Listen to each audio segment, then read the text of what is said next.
Yes, hello friends, welcome back to Science Pathashala. This is Girish Babu. Today we will discuss the chapter called ಧಾತುಗಳ ಆವರ್ತನೀಯ ವರ್ಗೀಕರಣ, periodic classifications of elements ಅಂತ ಕರಿತೀವಿ. ನೋಡಿ, ಧಾತುಗಳ ಆವರ್ತನೀಯ ವರ್ಗೀಕರಣ ಒಂದಲ್ಲ ಒಂದು ಕ್ವಶನ್ ಇದ್ರ ಮೇಲೆ ಕೇಳ್ತಿರ್ತಾರೆ. So will discuss one by one. ಇದರಲ್ಲಿ ಮೈನ್ ಆಗಿ ಒಂದು ಪೀರಿಯಾಡಿಕ್ ಟೇಬಲ್ ಅಥವಾ ಆವರ್ತ ಕೋಷ್ಟಕವು ಯಾವ ರೀತಿ ಒಂದು ಡೆವಲಪ್ ಆಗ್ತಾ ಹೋಯ್ತು ಅದ್ರ ಬಗ್ಗೆ ತಿಳ್ಕೊಳ್ಳೋಣ. ಅಲ್ಲಿ ಯಾವ್ಯಾವ ಸೈಂಟಿಸ್ಟ್ ಬಂದರು, ಯಾವ್ಯಾವ ವಿಜ್ಞಾನಿಗಳು ಬಂದರು, ಅವರು ಏನು ಒಂದು ಯಾವ ರೀತಿ ಒಂದು ಪೀರಿಯಾಡಿಕ್ ಟೇಬಲ್ನ ಅರೇಂಜ್ ಮಾಡಿದ್ರು ಅನ್ನೋದನ್ನ ನೋಡ್ತಾ ಹೋಗೋಣ. ಕ್ಲಿಯರ್?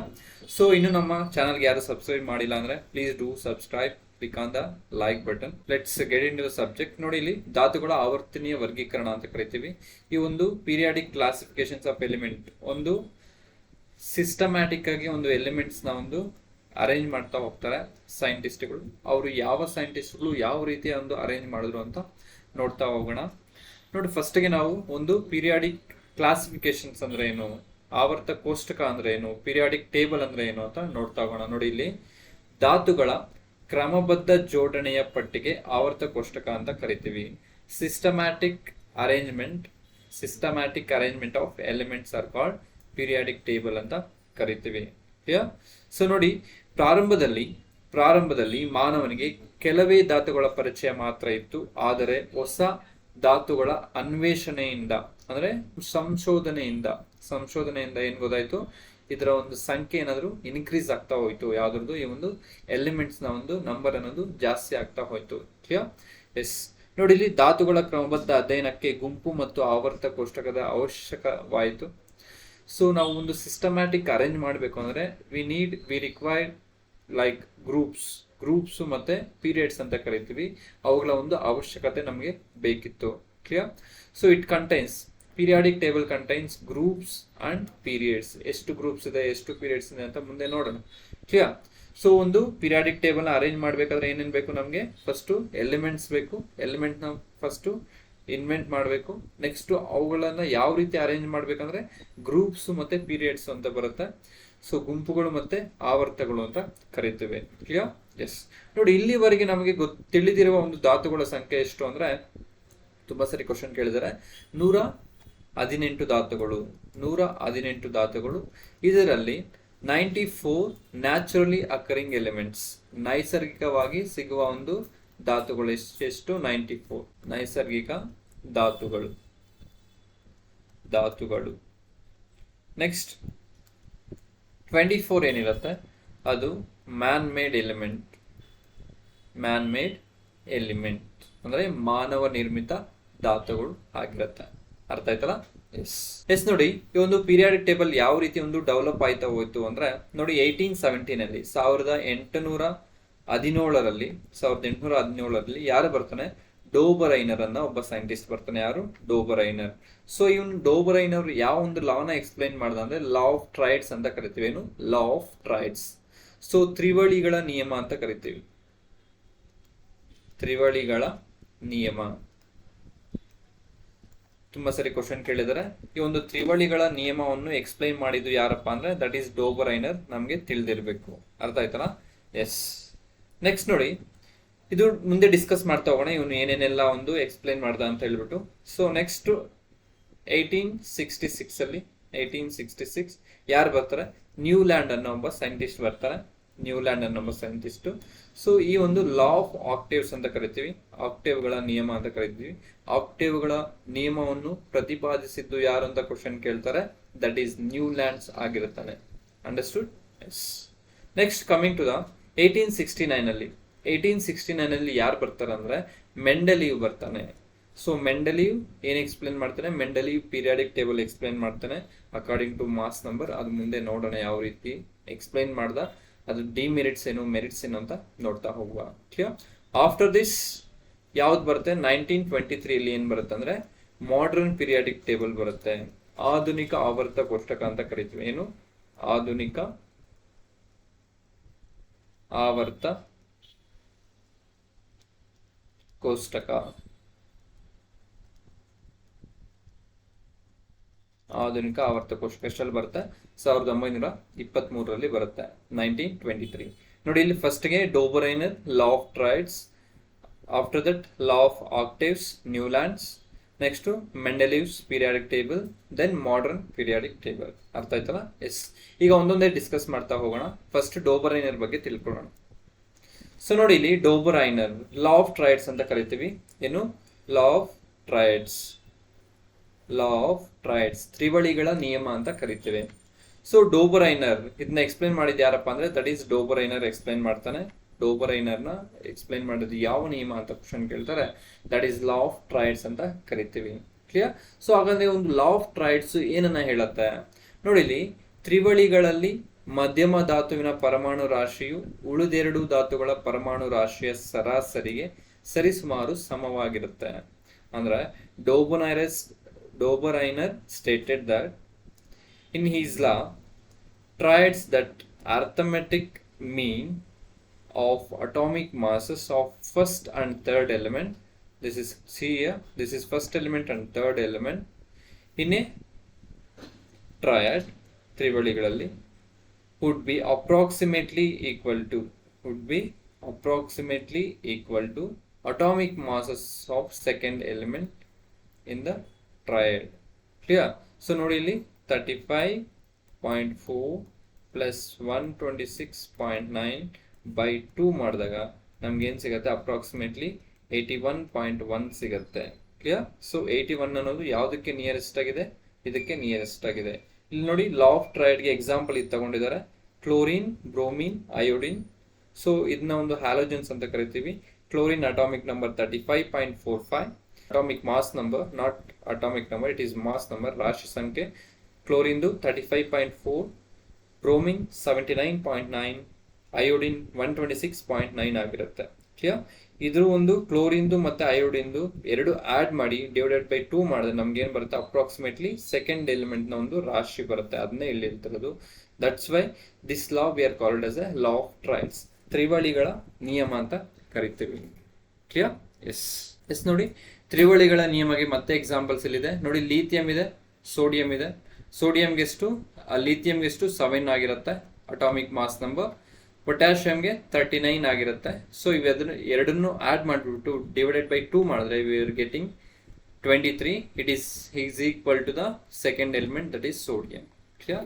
ಎಸ್ ನೋಡಿ, calcium, strontium, barium, same thing. Next chlorine, bromine, iodine ನಾವು ಈಗ ತಾನೇ ನಾವು ಡಿಸ್ಕಸ್ ಮಾಡ್ತಾ ಹೋದ್ವಿ. ಕ್ಲಿಯರ್? ಸೊ ನಿಮಗೆ ಕ್ವಶನ್ ಕೇಳೋದು ಯಾವ ತರ ಒಂದು ಲಾ ಆಫ್ ಟ್ರೈಡ್ಸ್ ಇದೆ ಅಂತ ಪ್ರೂವ್ ಮಾಡಿ ಅಂತ ಎಲ್ಲೂ ಕೇಳೋದಿಲ್ಲ. ಲಾ ಆಫ್ ಟ್ರೈಡ್ಸ್ ಅಂದ್ರೆ ತ್ರಿವಳಿಗಳ ನಿಯಮವನ್ನು ಯಾರು ಬೋಧನೆ ಮಾಡಿದ್ದು ಅಥವಾ ಎಕ್ಸ್ಪ್ಲೈನ್ ಮಾಡಿದ್ದು ಯಾರು ಅಂದ್ರೆ ದಟ್ ಈಸ್ ಡೋಬರೈನರ್. ಅದು ನಿಮ್ಗೆ ಗೊತ್ತಿರಬೇಕು. ಅರ್ಥ ಆಯ್ತಲ್ಲ?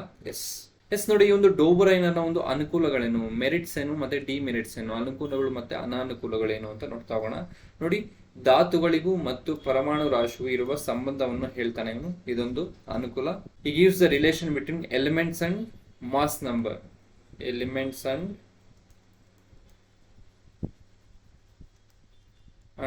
Mass number, atomic mass number, ಇದರ ನಡುವೆ ಇರುವ ಒಂದು ಸಂಬಂಧ, ರಿಲೇಷನ್ ಅನ್ನು ಹೇಳ್ತಾನೆ.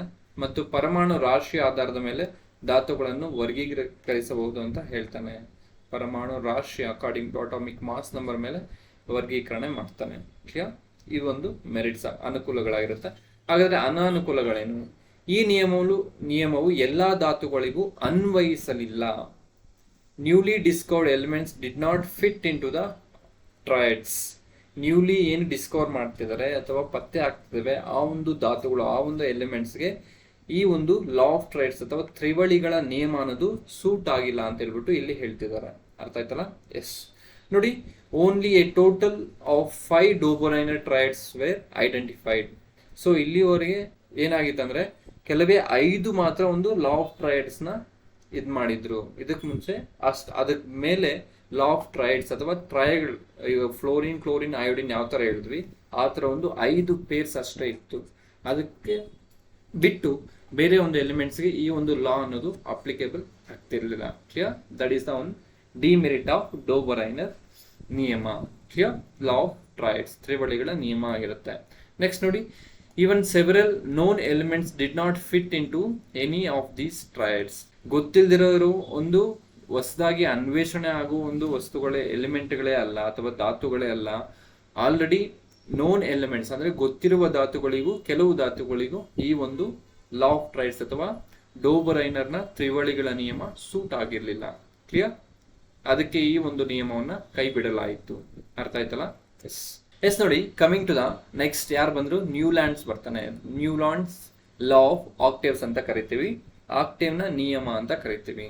ನೋಡಿ ಇಲ್ಲಿ, in the year 1864 the British chemist John Newlands attempted the 62 elements known at the time. ನೋಡಿ, 1864 ಅಲ್ಲಿ ಎಷ್ಟು ಎಲಿಮೆಂಟ್ಸ್ ನಮಗೆ ಗೊತ್ತಿತ್ತು ಅಂದ್ರೆ ದಟ್ ಈಸ್ 62, 62 ಎಲಿಮೆಂಟ್ಸ್ ಅಷ್ಟೇ ಗೊತ್ತಿತ್ತು. ಈ ಒಂದು 62 ಎಲಿಮೆಂಟ್ ನ ಇಟ್ಕೊಂಡು ಒಂದು ಸಿಸ್ಟಮ್ಯಾಟಿಕ್ ಆಗಿ ಅರೇಂಜ್ ಮಾಡ್ತಾ ಹೋಗ್ತಾನೆ ಅವನದೇ ವೇ ಅಲ್ಲಿ. ಯಾರು ಅಂದ್ರೆ ನ್ಯೂಲ್ಯಾಂಡ್. ಹಾಗಾದ್ರೆ ಇವನ್ ಪ್ರಕಾರ ಏನ್ ಹೇಳ್ದ, ಆಕ್ಟೇವ್ಗಳ ನಿಯಮವು ಪ್ರತಿ 8ನೇ ಅಂಶವು ಅವುಗಳ ಪರಮಾಣು ದ್ರವ್ಯರಾಶಿಗಳ ಹೆಚ್ಚುತ್ತಿರುವ ಕ್ರಮದಲ್ಲಿ ಅಂಶಗಳನ್ನು ಜೋಡಿಸಿದಾಗ ಒಂದೇ ರೀತಿಯ ಗುಣಲಕ್ಷಣಗಳನ್ನು ಹೊಂದಿರುತ್ತೆ ಅಂತ ಹೇಳ್ತಾನೆ. ಯಾರು? ಈ ಒಂದು ನ್ಯೂಲ್ಯಾಂಡ್. ಕ್ಲಿಯರ್? ನೋಡಿ, law of octave States that every eighth element has similar properties when the elements are arranged in the increasing order of their atomic masses. Clear? ಇದು ನ್ಯೂಲ್ಯಾಂಡ್ ಎಕ್ಸ್ಪ್ಲೈನ್ ಮಾಡಿದ್ದು. ಸೊ ಪ್ರತಿ 8ನೇ ಧಾತುವು ಏನ್ ಮಾಡುತ್ತೆ, ಒಂದು ಸಿಮಿಲರ್ ಪ್ರಾಪರ್ಟೀಸ್ ನ ಒಬೇ ಮಾಡುತ್ತೆ ಅಂತ ಹೇಳ್ತಾನೆ. ಬಟ್ ನೋಡಿ ಇಲ್ಲಿ ಲಿಮಿಟೇಷನ್ಸ್ ಆಫ್ ನ್ಯೂಲ್ಯಾಂಡ್ಸ್, ಈ ನಿಯಮವು ಎಲ್ಲಾ ಧಾತುಗಳಿಗೆ ಅನ್ವಯ ಆಗಲಿಲ್ಲ. ಈ ಒಂದು ಲಾ ಆಫ್ ಆಕ್ಟೇವ್ ಅನ್ನೋದು ಎಲ್ಲ ಒಂದು ಎಲಿಮೆಂಟ್ಸ್ಗೂ ಇದು ಅಪ್ಲಿಕೇಬಲ್ ಆಗ್ಲಿಲ್ಲ. ಕ್ಲಿಯರ್? ಸೊ ಆದ್ರಿಂದ ಈ ಒಂದು ನಿಯಮವನ್ನು ಕೂಡ ಕೈ ಬಿಡಲಾಯಿತು. ಯಾವ ನಿಯಮನ್ನ? ನ್ಯೂಲ್ಯಾಂಡ್ ನ ಆಕ್ಟೇವ್ ನ ನಿಯಮ. ಕ್ಲಿಯರ್? ಎಸ್ ನೆಕ್ಸ್ಟ್ ನೋಡಿ ಯಾರು ಬರ್ತಾರಂದ್ರೆ, ಈಗ ಡೋಬರೈನರ್ ಬಗ್ಗೆ ತಿಳ್ಕೊಂಡ್ವಿ, ನೆಕ್ಸ್ಟ್ ನ್ಯೂಲ್ಯಾಂಡ್ ಬಗ್ಗೆ ತಿಳ್ಕೊಂಡ್ವಿ. Now we will move on to the Mendeleev's periodic table. So 1869ರಲ್ಲಿ after rejection of Newlands octave law, Mendeleev's periodic table came into the picture. So Newland ಏನ್ failure ಆಯ್ತಲ್ಲ, ಅದನ್ನ ಕೈ ಬಿಡಲಾಯ್ತಲ್ಲ, ನಂತರ ಯಾರು ಬರ್ತಾರಂದ್ರೆ ಮೆಂಡೆಲಿವ್ ಬರ್ತಾನೆ. ಕ್ಲಿಯರ್? ಸೊ ಮೆಂಡೆಲಿವ್ ನೋಡಿ ಇಲ್ಲಿ, ಮೆಂಡೆಲಿವ್ ಪರಮಾಣು ರಾಶಿಯ ಆಧಾರದ ಮೇಲೆ ಧಾತುಗಳನ್ನು ವರ್ಗೀಕರಣ ಮಾಡ್ತಾನೆ. ಸೊ ಅವನು ಒಂದು ವರ್ಗೀಕರಣ ಮಾಡುವಾಗ ಎಷ್ಟು ಧಾತುಗಳನ್ನು ನಮಗೆ ಗೊತ್ತಿತ್ತು ಅಂದ್ರೆ 63 ಧಾತುಗಳು ಗೊತ್ತಿತ್ತು. ನೋಡಿ ಇಲ್ಲಿ, in Mendeleev's periodic table elements were arranged on the basis of fundamental properties of atomic masses and chemical properties. So ನೋಡಿ ಇಲ್ಲಿ ಮೇನ್ ಆಗಿ the properties of elements of the periodic functions of their atomic masses, ಪರಮಾಣು ರಾಶಿ ಆಧಾರದ ಮೇಲೆ ಈ ಒಂದು ವರ್ಗೀಕರಣ ಮಾಡ್ತಾ ಹೋಗಿದ್ದ ಯಾರು? ಈ ಒಂದು ಮೆಂಡೆಲಿವ್. ಕ್ಲಿಯರ್? ಸೊ ನೋಡಿ ಇಲ್ಲಿ ಮೆಂಡೆಲಿವ್ ಆವರ್ತ ಕೋಷ್ಟಕದಲ್ಲಿ ಎಷ್ಟು ಗುಂಪುಗಳಿತ್ತು ಅಂದ್ರೆ 7 ಗುಂಪುಗಳಿತ್ತು. 7 ಪೀರಿಯಡ್ಸ್ ಇತ್ತು, 7 ಆವರ್ತಗಳಿತ್ತು, ಬಟ್ 9 ಗುಂಪುಗಳಿತ್ತು. ಕ್ಲಿಯರ್? ಸೊ ಮೆಂಡೆಲಿವ್ನು ಒಂದು ಪೀರಿಯಾಡಿಕ್ ಕ್ಲಾಸಿಫಿಕೇಶನ್ ಮಾಡಿದಾಗ there are 7 periods and 9 groups. Periods ಅಂದ್ರೆ ಅಡ್ಡ ಸಾಲುಗಳಿಗೆ, horizontal rows are called periods, vertical columns are called groups ಅಂತ ಕರೀತೇವೆ. ಅರ್ಥ ಆಯ್ತಲ್ಲ? ಎಸ್. ನೆಕ್ಸ್ಟ್ ನೋಡಿ, ಮೆರಿಟ್ಸ್ ಏನು, ಅನುಕೂಲಗಳೇನು, ಮೆಂಡೆಲಿವ್ನ ಒಂದು ಪೀರಿಯಾಡಿಕ್ ಟೇಬಲ್ ನ ಅನುಕೂಲಗಳೇನು? ನೋಡಿ ಇಲ್ಲಿ 63 ಧಾತುಗಳ ವ್ಯವಸ್ಥಿತ ವರ್ಗೀಕರಣ ಇದಾಗಿತ್ತು. ಇವನು ಮಾಡಿದ ವ್ಯವಸ್ಥಿತ ಸಿಸ್ಟಮ್ಯಾಟಿಕ್ ಆಗಿ ಅರೇಂಜ್ಮೆಂಟ್ ಮಾಡಿದ 63 ಧಾತುಗಳನ್ನ. ನೆಕ್ಸ್ಟ್, ಆವಿಷ್ಕರಿಸದ ಧಾತುಗಳಿಗೆ ಖಾಲಿ ಜಾಗಗಳನ್ನು ಬಿಟ್ಟಿದ್ದ.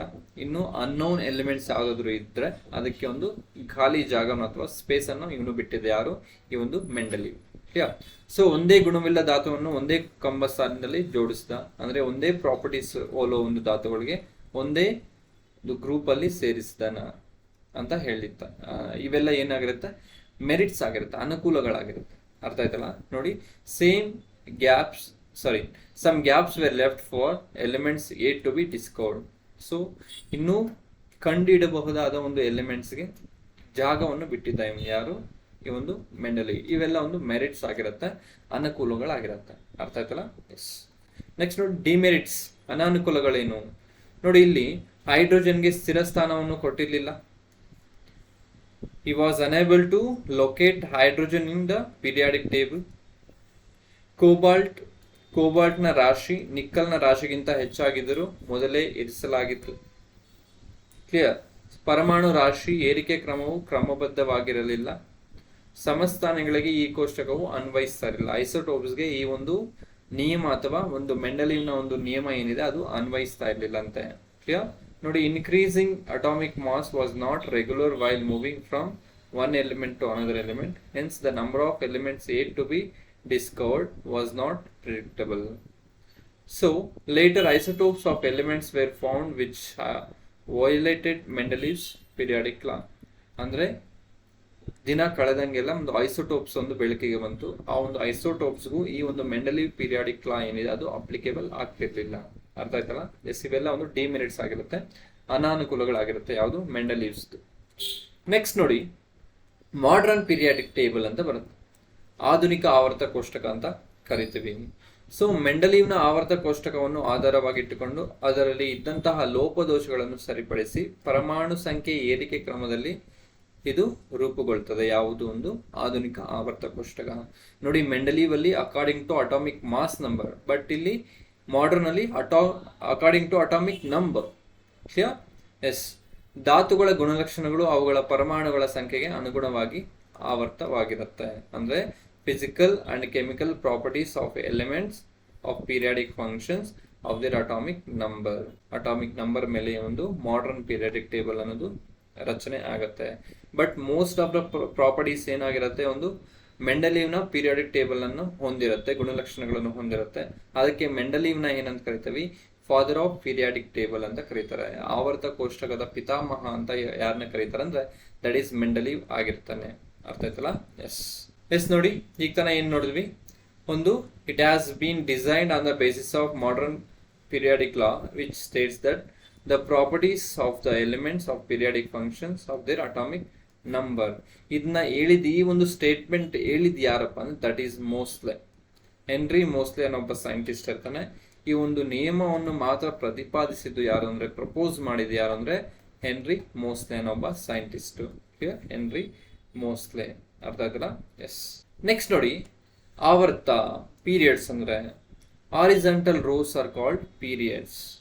ಆವರ್ತ ಕೋಷ್ಟಕದ ಅಡ್ಡ ಸಾಲುಗಳನ್ನು ಆವರ್ತಗಳು ಅಂತ ಕರಿತೀವಿ.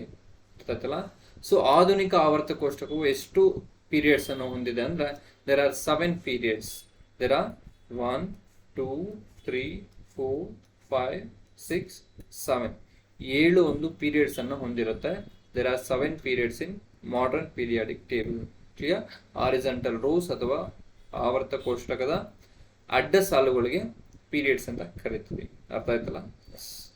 ನೆಕ್ಸ್ಟ್ ನೋಡಿ, ಗುಂಪು, ಗ್ರೂಪ್ಸ್ ಅಂತ ಕರಿತೀವಿ. ಆವರ್ತ ಕೋಷ್ಟಕದ ಕಂಬ ಸಾಲುಗಳನ್ನು ಗುಂಪುಗಳು ಅಂತ ಕರಿತೀವಿ. Vertical columns in the periodic table is called groups ಅಂತ ಕರಿತೀವಿ. There are 18 groups in the periodic table. So periodic table ಅಲ್ಲಿ ಎಷ್ಟಿದೆ ಅಂದ್ರೆ 18 ಗ್ರೂಪ್ಸ್ ಇರುತ್ತೆ. Vertical columns are called groups ಅಂತ ಕರಿತೀವಿ. ಅರ್ಥ ಆಯ್ತಲ್ಲ? ನಿಮ್ಗೆ ಕ್ವಶನ್ ಕೇಳ್ತಾರೆ, ಆಧುನಿಕ ಆವರ್ತ ಕೋಷ್ಟಕದಲ್ಲಿ ಎಷ್ಟು ಕಂಬ ಸಾಲುಗಳಿದಾವೆ? ಸೊ ಎಷ್ಟು ಕಂಬ ಸಾಲುಗಳಿದಾವೆ? 18 ಕಂಬ ಸಾಲುಗಳಿದಾವೆ, 18 ಗುಂಪುಗಳಿದಾವೆ. ಕಂಬ ಸಾಲುಗಳು ಅಂದ್ರೇನು ಒಂದೇ ಆಗಿರುತ್ತೆ, ಗುಂಪುಗಳು ಅಂದ್ರೇನು ಒಂದೇ ಆಗಿರುತ್ತೆ. ಅರ್ಥ ಆಯ್ತಲ್ಲ? ನೆಕ್ಸ್ಟ್, ಎಷ್ಟು ಪೀರಿಯಡ್ಸ್ ಇದಾವೆ? ಆವರ್ತಗಳು ಎಷ್ಟಿದಾವೆ ಅಂದ್ರೆ 7 ಪೀರಿಯಡ್ಸ್ ಇರುತ್ತೆ, 7 ಪೀರಿಯಡ್ಸ್ ಇರುತ್ತೆ. ಅರ್ಥ ಆಯ್ತಲ್ಲ? ಎಸ್. ಸೊ ಫಸ್ಟ್ ಯಾರು ಬರ್ತಾರೆ? ಡೋಬರೈನರ್ ಬರ್ತಾನೆ, ನೆಕ್ಸ್ಟ್ ನ್ಯೂಲ್ಯಾಂಡ್ ಬರ್ತಾನೆ, ನೆಕ್ಸ್ಟ್ ಮೆಂಡಲೀವ್ ಬರ್ತಾನೆ, ನೆಕ್ಸ್ಟ್ ಮಾಡರ್ನ್ ಪೀರಿಯಾಡಿಕ್ ಟೇಬಲ್ ಬರುತ್ತೆ. So Dobereiner law of triads, so Newland law of octaves. ಇದು modern Mendeleev periodic table according to mass number ಅಲ್ಲಿ ಪರಮಾಣು ರಾಶಿ ಸಂಖ್ಯೆ ಒಂದು ಏರಿಕೆ ಕ್ರಮದಲ್ಲಿ ಜೋಡಿಸ್ತಾನೆ.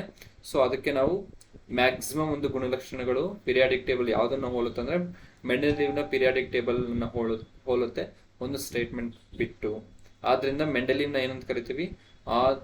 ಆವರ್ತ ಕೋಷ್ಟಕದ ಪಿತಾಮಹ ಅಂತ ಕರಿತೀವಿ, ಫಾದರ್ ಆಫ್ ಪೀರಿಯಾಡಿಕ್ ಟೇಬಲ್ ಅಂತ ಕರಿತೀವಿ. ನೆಕ್ಸ್ಟ್ ಮಾಡರ್ನ್ ಪೀರಿಯಾಡಿಕ್ ಟೇಬಲ್ ಬರುತ್ತೆ. ಅರ್ಥ ಆಯ್ತಲ್ಲ?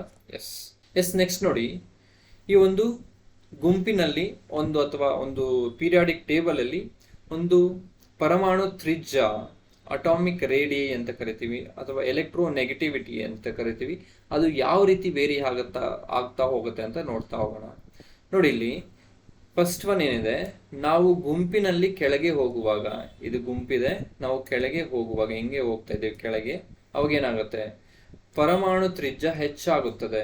ಸೊ ಅಟಾಮಿಕ್ ರೇಡಿಯೈ ಅನ್ನೋದು ಇನ್ಕ್ರೀಸ್ ಆಗುತ್ತೆ. ನೋಡಿ, ಇಲ್ಲಿ ಇಷ್ಟಿದೆ, ಇಲ್ಲಿ ದೊಡ್ಡದಿದೆ, ಇನ್ನೂ ದೊಡ್ಡದಿದೆ, ಇನ್ನೂ ದೊಡ್ಡದಿದೆ. ಸೊ ಅಟಾಮಿಕ್ ರೇಡಿಯಸ್ ಏನದು ಇನ್ಕ್ರೀಸ್ ಆಗುತ್ತೆ. We are moving top to bottom. Clear? So next electronegativity ಅನ್ನೋದು ಡಿಕ್ರೀಸ್ ಆಗುತ್ತೆ. ನೋಡಿ, ಅಟಾಮಿಕ್ ರೇಡಿಯಸ್ ಏನದು ಜಾಸ್ತಿ ಆಗುತ್ತೆ, ಎಲೆಕ್ಟ್ರೋನೆಗೆಟಿವಿಟಿ ಅನ್ನೋದು ಕಡಿಮೆ ಆಗುತ್ತೆ. Electronegativity decreases. ನಾವು ಈ ಪೀರಿಯಡ್ನ ಎಡದಿಂದ ಬಲಕ್ಕೆ ಹೋದಂಗೆ, ಅಂದ್ರೆ ಈ ರೀತಿ ಹೋದಂಗೆ ಏನಾಗುತ್ತೆ, ಪರಮಾಣು ಗಾತ್ರ ಅಟಾಮಿಕ್ ರೇಡಿಯಸ್ ಏನಾಗುತ್ತೆ ಕಡಿಮೆ ಆಗುತ್ತೆ, ಎಲೆಕ್ಟ್ರೋನೆಗೆಟಿವಿಟಿ ಏನಾಗುತ್ತೆ ಜಾಸ್ತಿ ಆಗುತ್ತೆ. ಕ್ಲಿಯರ್? ನೋಡಿ, ಇಲ್ಲಿ ನಾವು ಪೀರಿಯಡ್ ನಲ್ಲಿ ಎಡದಿಂದ ಬಲಕ್ಕೆ ಚಲಿಸ್ತಾ ಇದ್ದೀವಿ, ಪರಮಾಣು ಗಾತ್ರ ಕಡಿಮೆ ಆಗುತ್ತೆ, ಎಲೆಕ್ಟ್ರೋನೆಗೆಟಿವಿಟಿ ಹೆಚ್ಚಾಗುತ್ತೆ. As we move from left to right along the periods, atomic size decreases due to the strong nuclear force. Electronegativity increases. ಅರ್ಥ ಆಯ್ತಲ್ಲ? ಎಸ್ ನೋಡಿ, this is all about periodic classifications of element, ಧಾತುಗಳ ಆವರ್ತನೀಯ ವರ್ಗೀಕರಣ part 1 ಆಗಿರುತ್ತೆ. ಇದು ತುಂಬಾ ಸ್ವಲ್ಪ ಲೆಂತಿ ಚಾಪ್ಟರ್ ಆಗಿರುತ್ತೆ. ಸೊ ಇದನ್ನ ಪಾರ್ಟ್ ಆಗಿ ಡಿವೈಡ್ ಮಾಡ್ತಾ ಹೋಗಿದ್ದೀನಿ. ಕ್ಲಿಯರ್?